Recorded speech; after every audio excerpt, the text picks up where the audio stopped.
O que para ele se transforma em ruína é precisamente o que constitui a superioridade e a nobreza do seu temperamento, o arrebatamento ideal do seu sentimento jurídico, a sua abnegação heróica, esquecendo tudo e tudo sacrificando pela ideia do direito em contato com as misérias da sociedade desta época.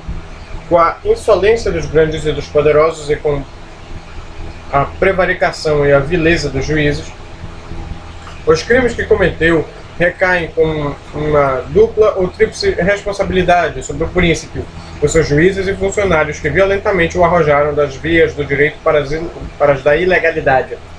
Porque nenhuma injustiça infligida a um homem, qualquer um que seja sua gravidade, pode ser comparada, pelo menos para o sentimento de moral desprevenido, o que comete a autoridade eleita por Deus, quando ela própria viola o direito. O assassino judiciário, segundo a expressão frisante da nossa linguagem, é o verdadeiro pecado mortal do direito. O depositário e o defensor da lei tornam-se assassinos dela. É o médico que envenena o doente, um tutor que estrangula o pupilo. Na Roma antiga, o juiz corrupto incorria na pena de morte. Para a justiça que violou o direito, não há acusador mais comovente de que a figura sombria e repleta de exprobrações daquela que o sentimento jurídico ferido tornou criminoso. É para ela uma sombra sangrenta. O homem vítima de uma injustiça venal ou parcial encontra-se quase violentamente arrojado para fora das vias do direito. Fazem da própria mão o vingador executor do seu direito e, ultrapassando o fim imediato, torna-se, mesmo por vezes, um inimigo jurado da sociedade, um bandido, um criminoso. Até aquele a quem uma natureza nobre e moral protege contra este desvario, como Michael Collas, se tornou criminoso e magoado com a pena aplicada ao crime cometido. Continua sendo um mártir no sentido do sentimento jurídico. Disse que o sangue dos mártires não se derrama em vão. Ora, isto pode muito bem ter sido verdadeiro em relação àquele mártir, talvez que a sua sombra ameaçadora tenha sido suficiente para durante um longo tempo tornar-se impossível uma opressão sobre o direito semelhante àquele de que este foi vítima. Invoquei esta sombra para mostrar como um exemplo frisante até onde se pode extraviar e desvairar precisamente aquele cujo sentimento jurídico é enérgico e ideal, quando a imperfeição das instituições jurídicas lhe recusa uma insatisfação legítima. A luta pela lei transforma-se então numa luta contra a lei. O sentimento jurídico, desamparado pelo poder que deveria protegê-lo, abandona imediatamente o terreno da lei e procura fazer justiça a si próprio, obter o que a estupidez, a má vontade, a impotência lhe recusam. E até então não é somente nas naturezas dotadas de uma energia ou de uma violência particular que o sentimento jurídico pátrio se exalta e protesta contra idênticas situações. Estas acusações de uma população inteira em certas manifestações que, segundo o seu objetivo, segundo a maneira por que as considera e as aplica o povo ou uma determinada classe, podem ser consideradas como suplementos e edições populares às instituições do Estado. A este número pertencem, na Idade Média, os tribunais vêmicos e o duelo jurídico, testemunhos lamentáveis da impotência ou da passividade dos tribunais criminais desse tempo e da fraqueza do poder público, estaria na presente a instituição do duelo, que prova de fato que as penas do Estado combinam contra as ofensas à honra, não dão satisfação ao sentimento dedicado de certas classes em questões de honra. A tal número pertencem a vendetta, a vingança dos corsos, e aquela justiça popular do norte da América que se conhece pelo nome da Lei de Lynch. Todos estes fenômenos atestam que as instituições do Estado não estão em harmonia com o sentimento jurídico do povo e levantam em todos os casos contra elas a censura de as considerar necessárias ou de as tolerar. Quando a lei as proíbe, mas não consegue realmente reprimi-las, podem transformar-se relativamente ao indivíduo em origem de um grave conflito, o curso que, obedecendo às proibições do Estado, se abstém da vendetta ou vingança, vamos falar a verdade, porque eu não sei Faz muito tempo que eu não li o filme. Eu não vi o filme, então não me lembro se eles falavam Vendetta ou Vendetta. Mas é melhor ver de vingança. Né? Quer dizer, vingança. É proscrito pelos seus aquele que, sob a pressão da ideia popular, se entrega a ela. Cai sobre o braço vingador da justiça. Mesmo sucede entre nós com o duelo. Aquele que declina nas circunstâncias que dele fazem um dever de dignidade pessoal, macula sua honra, aquele que o aceita é punido. Macula sua honra, aquele que o aceita é punido. Posição igualmente desagradável para o interessado e para o juiz. Na Roma Antiga, procuramos fenômenos análogos. É que as instituições do Estado, o sentimento jurídico nacional, encontram-se ali em completa harmonia. Só um momento. São 10h50 da manhã. Fazer um check-up. Já tem. Já tem texto novo para ler, né?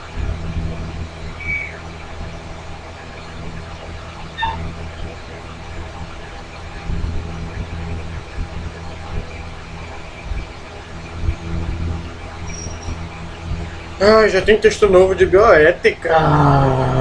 Mercadoria, já tô lendo essa coisa, luta pelo direito.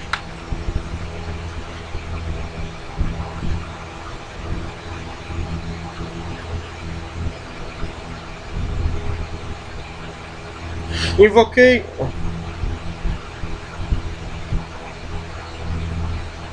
Talvez essa sombra ameaçadora tenha sido suficiente para, durante longo tempo, tornar impossível uma opressão sobre o direito semelhante àquele de que este foi vítima.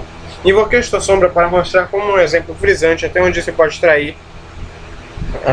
extraviar e desvairar precisamente aquele cujo sentimento jurídico é enérgico e ideal, quando a imperfeição das instituições jurídicas lhe causa uma satisfação legítima. A luta pela lei transforma-se então numa luta contra a lei. Eu estava aqui, né? A impotência lhe recusa. Vêmicos, ou da parcialidade dos tribunais criminais deste tempo e da fraqueza do poder público. Estarei presente a instituição do duelo. Tá, mas isso eu já li, cala. Cala. Lá, né? Nada mais tenho a dizer da luta do particular pelo seu direito.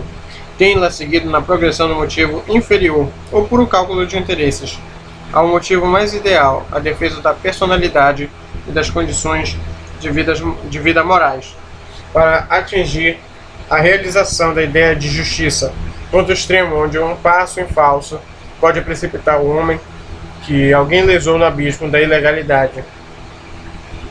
Mas o interesse dessa luta não está, por forma alguma, restrito ao direito privado ou da vida particular. Estende-se muito mais longe. Uma nação não é, afinal, se não a soma de todos os indivíduos que a compõem, e sente, pensa e opera como sentem, pensam e operam estes indivíduos. Se nas relações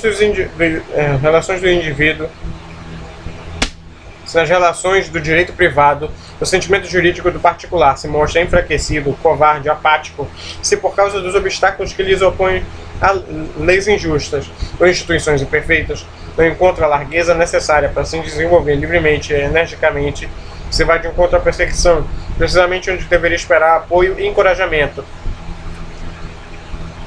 Se em consequência de todas as circunstâncias se habitua a sofrer a injustiça e considerá-la como uma coisa que não pode ser modificada, que acreditaria jamais que um sentimento jurídico assim escravizado, estiolado, indiferente, possa manifestar subitamente uma impressão viva e uma ação enérgica quando se trata de uma lesão do direito, quando não atinge o indivíduo, mas a nação inteira, quando se trata de um atentado à sua liberdade, à sua liberação política, da violação da Constituição, de uma agressão do inimigo estrangeiro.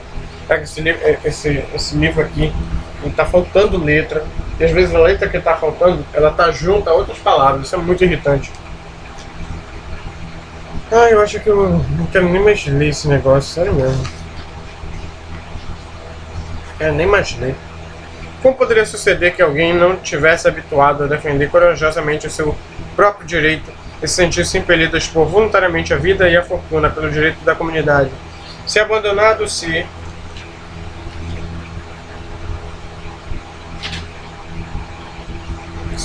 justo direito por amor da comodidade ou por covardia, não soube um homem compreender o dano ideal causado à sua honra e à sua pessoa, se nunca conheceu, em matéria do direito, outra medida que não fosse a do interesse material. Como esperar que tal homem tome outro termo de avaliação e pense por forma diversa quando se trata do direito e da honra da nação? Onde haveria de sair, pois, de repente, esse idealismo de pensamento, sempre desmedido até esse dia? Não dá nem vontade mesmo. Não caiu na prova.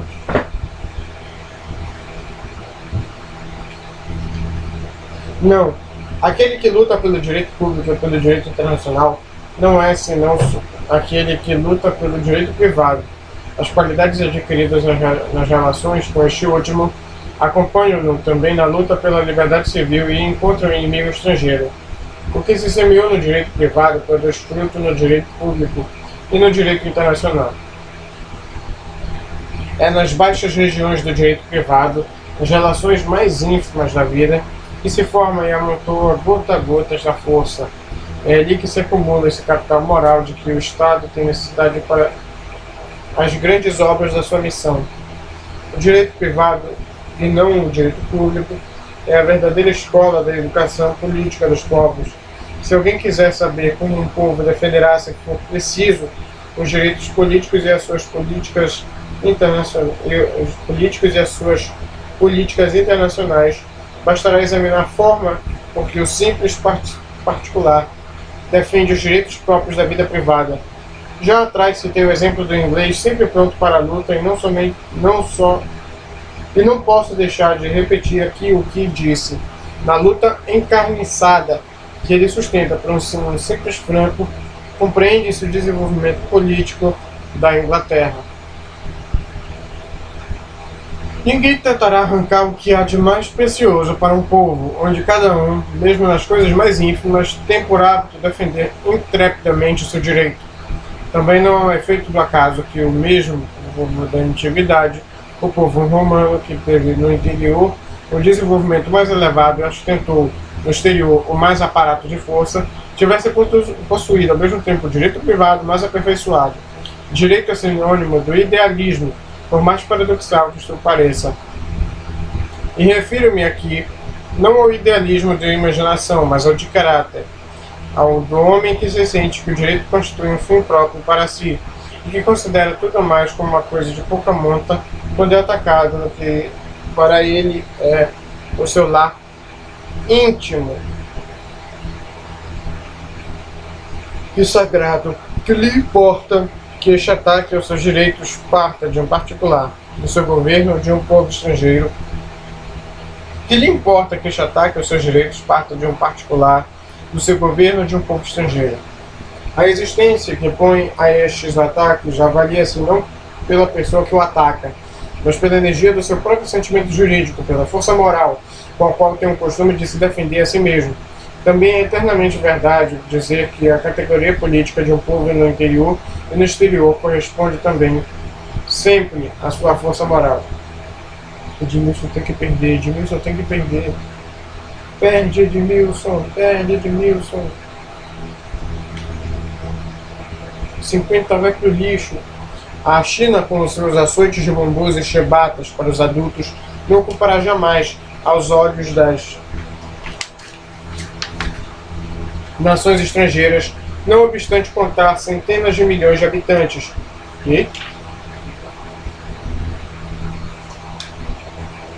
Centenas de milhões de habitantes, o lugar estimado que ocupa no concerto das nações o pequeno país da Suíça. O natural dos suíços é menos do que o ideal no sentido da arte e da poesia, é calmo, prático, como o dos romanos.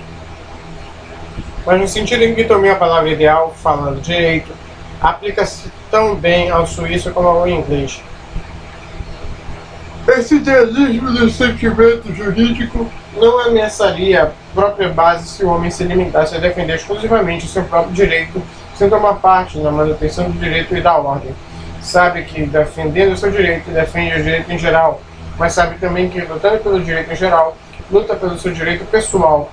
Onde quer que domine esta maneira de ver, este sentimento arraigado da estrita legalidade, procurar-se-á debalde de parar com um fenômeno realmente consternador e tão frequente nas outras partes, que faz com que, quando a autoridade persegue ou quer fazer punir os delinquentes, o povo em massa tome o partido destes últimos e olhe o poder público como adversário natural do povo. Semelhou. Que estranho, né? Mas é engraçado. É porque cada um sabe que a causa do direito é a sua própria causa. Só o criminoso simpatiza com o criminoso. O homem honrado, pelo contrário, estende comprometido, com prontidão, a mão e auxílio da polícia ou da autoridade. Há, porém, necessidade de eu formular a conclusão que deduzi de que tudo o que precedentemente expus resume-se nesta simples preposição: o Estado que quer ser estimado no exterior, estando inteiramente sólido e inabalável no interior, nada tem mais precioso a resguardar e a cultivar na nação do que o sentimento do direito. Este encargo é um dos deveres mais elevados e mais importantes da pedagogia política. Quem diria, né, não? No vigor, na energia do sentimento jurídico de cada cidadão,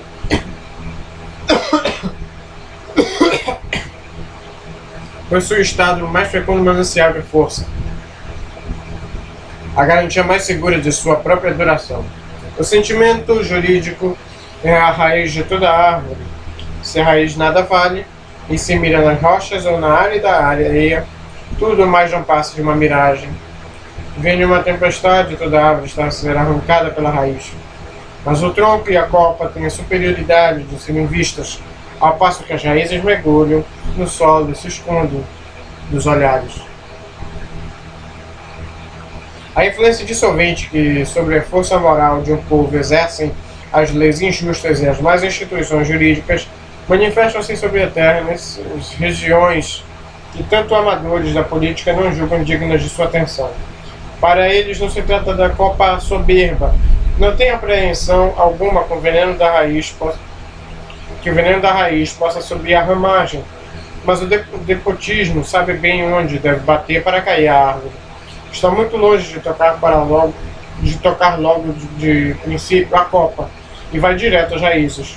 O despotismo, em toda a sua parte, começou por ataques ao direito privado, por violências contra o indivíduo. Desde que terminou a obra por este lado, a árvore bate por si. É, portanto, ali, antes de tudo, que é preciso resistir-lhe. Os romanos sabiam bem o que faziam quando se aproveitaram de um atentado ao pudor e à honra de uma mulher para pôr fim à realeza e ao decemvirato, para matar um povo, todo aquele sentimento viril e toda a força moral, para receber o despotismo uma vitória sem resistência. Maquiavel nada teria podido encontrar de melhor do que destruir entre os camponeses o sentimento da liberdade pessoal, humilhando-os com cargos e serviços degradantes, colocando o habitante da cidade sob a tutela da polícia, submetendo a licença para viajar à tiragem de um passaporte e repartindo os impostos à medida do capricho do favor. Não se reflete, é certo, que a porta por onde entram o despotismo e o arbítrio está igualmente aberta para o inimigo estrangeiro, e é somente quando este já se serviu dele que os sábios reconhecem, mas demasiadamente tarde, que a força moral e o sentimento jurídico do povo teriam podido formar contra o inimigo estrangeiro a muralha mais eficaz. A Lorena e a Alsácia foram perdidas a favor do Império Alemão na época em que os camponeses e os burgueses eram objeto do arbítrio feudal e absolutista, como se os habitantes daquelas províncias e os seus irmãos do Império pudessem insurgir-se por causa deste quando haviam desaparecido ou inquietar-se pela causa própria.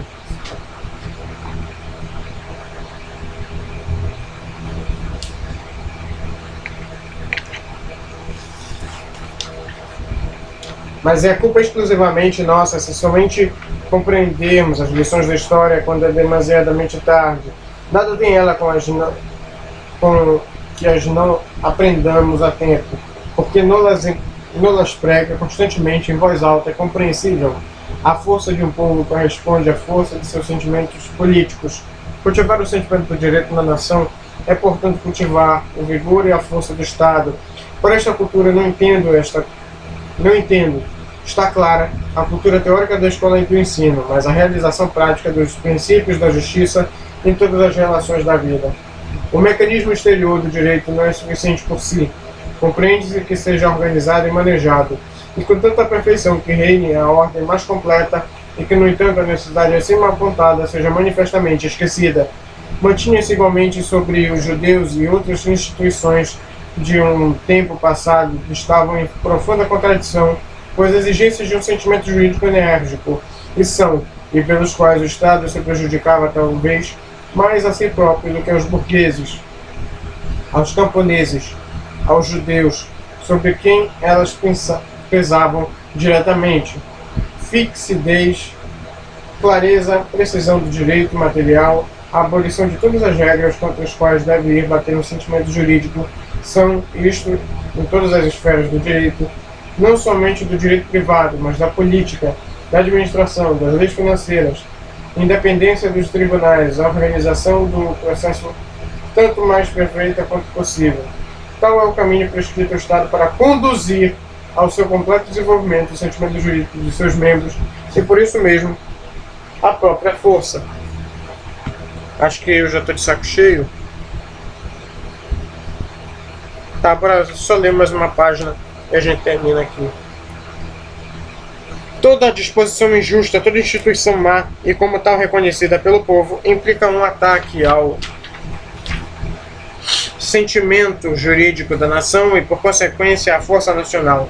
É uma ofensa contra a ideia do direito que recai sobre o próprio Estado, o qual, a maior parte das vezes, deve pagá-la cara e com usura. Tem-se visto iguais erros custarem uma província, e eu estou muito longe de sustentar que estas considerações de oportunidade só por si devem empenhar o Estado em evitar estes erros. Penso, pelo contrário, que o primeiro e o mais sagrado dos seus deveres é realizar esta ideia só pela ideia. Mas eis aqui, talvez algum idealismo doutrinário, e não quero estigmatizar os políticos práticos e os homens de Estado quando estes se defendem contra tal exigência, encolhendo os ombros. Precisamente por isso também é que lhes mostrei o aspecto prático da questão que eles estão longe de compreender perfeitamente. A ideia do direito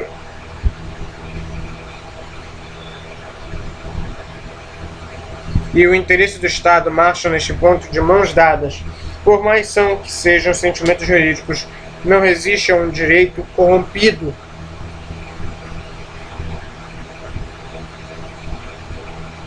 É que a essência do direito, como já muitas vezes repetimos, consiste na ação livre, e para o sentimento jurídico que o ar livre é para chama. Diminuí-la ou perturbá-la é abafá-lo inexoravelmente. Poderia terminar aqui este trabalho porque o assunto está esgotado. O leitor, apesar de tudo, há de permitir que eu chame ainda a sua atenção para uma questão intimamente ligada a essa matéria. O que é? Me diz o que é.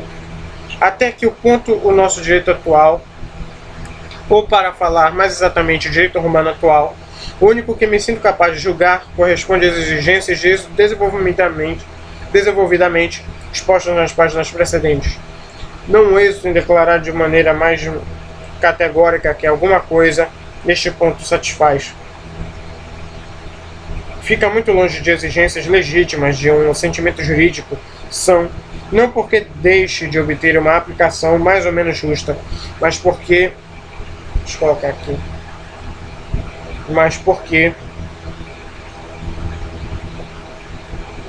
em todo o seu conjunto é dominado por uma maneira de ver diametralmente contrária àquela que, precisamente, segundo as minhas explicações precedentes, forma a essência do sentimento jurídico são.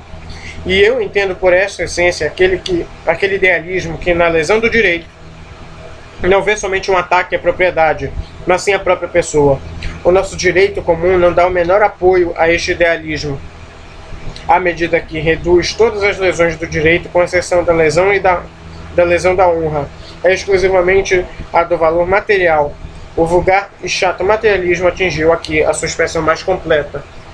11:9, e aqui termina a parte 4, parte 5, sei lá. Está um pé no saco desse cara, pelo amor de Deus, o cara fala demais, fala mesmo. Égua, pior do que o Deadpool.